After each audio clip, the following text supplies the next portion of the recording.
Hello बच्चों, let's read this question. The question says, assertion, the molecularity of the reaction H2 plus Br2, which is 2HBr, appears to be 2.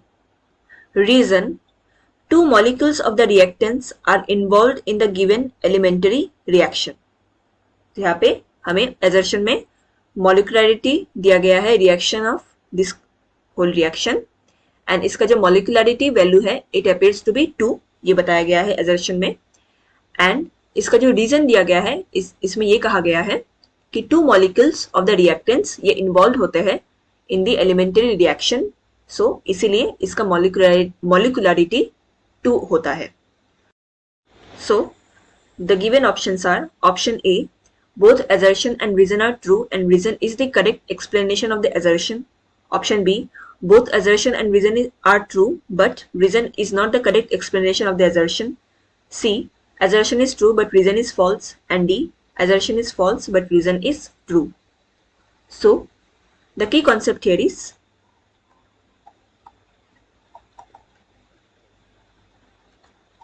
molecularity. So molecularity of a reaction ये क्या होता है?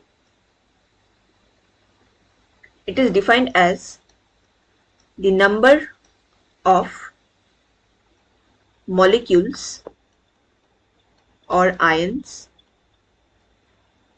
that collides to each other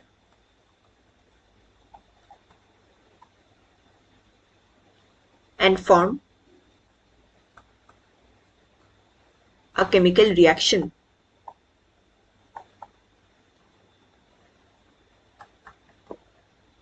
in simple word हम ये बोल सकते हैं किसी भी केमिकल रिएक्शन में जितने भी रिएक्टेंट्स इन्वॉल्व हो रहे हैं for the production of the product, तो उन्हीं रिएक्टेंट्स का जो नंबर ऑफ मॉलिक्यूल्स है या आयंस है, जितना भी मॉलिक्यूल्स से आयंस रिएक्ट कर रहे उसका ही सम टोटल मॉलिकुलरिटी को बताता है. सो इन द गिवन रिएक्शन यहाँ पे कहा गया है कि